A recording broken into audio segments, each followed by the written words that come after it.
David, believe me or my face will get even redder, Mencer made another appalling appearance on mainstream media recently. It was another performance straight out of the Israeli propaganda book as he responded to Amnesty International, joining other world bodies in declaring that they're committing a genocide in Palestine.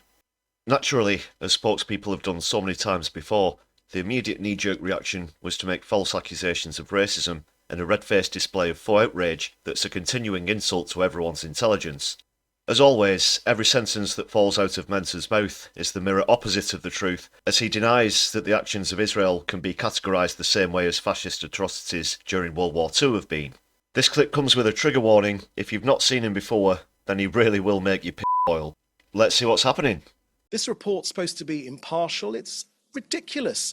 Amnesty have got a record as long as your arm of criticising Israel. I think they don't even agree that Israel should exist. They think we were born guilty in 1948, even though we've got a 3,000-year link to this land. That's not true. You can't point to the Bible and say that's why you're illegally occupying another country. The Israelites he's referring to have nothing to do with modern-day Israel, and that's been pointed out many times. The reason they've been criticised so much by Amnesty is that they have a list of atrocities that grows bigger every day. So, unfortunately, being maligned by Amnesty is of no surprise to anyone here. They exist. Their raison d'etre is to criticise Israel. They do that at every opportunity. And this is sadly just another example. And to be frank, Mark, I'm surprised that you, a grandee of British journalists, don't see through this obvious fake news for what it is. You gotta be fucking kidding. For someone like Mencer to talk about so-called fake news while he's sitting there openly lying and trying to spread misinformation shows the absolute gall and sense of exceptionalism that Israeli spokes exude. Fakery. Well, look, it's a report that's come out, and I'm putting it to you what it says. The interesting thing, it did say that it talked about Israel's argument that its actions can be justified by its military goal to eradicate Hamas.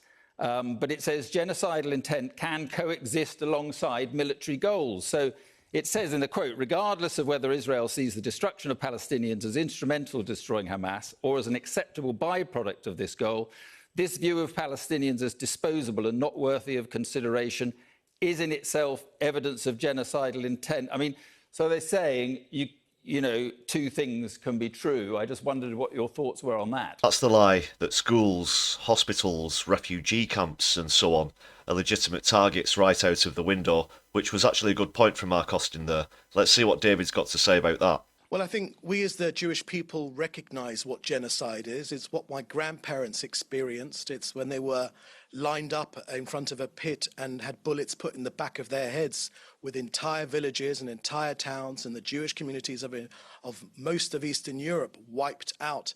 That was genocide with intent to destroy the Jewish people.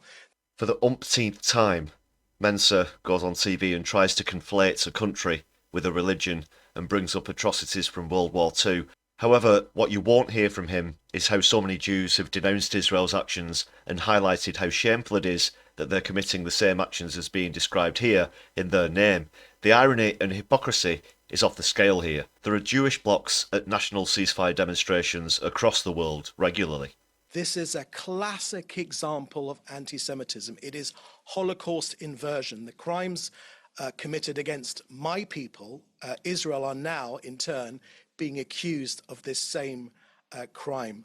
On the contrary, David, it's a classic example of how Zionism is not part of Judaism and is a racist far-right concept in itself. That's not only happening right now, but it goes back to the Nakba in 1948.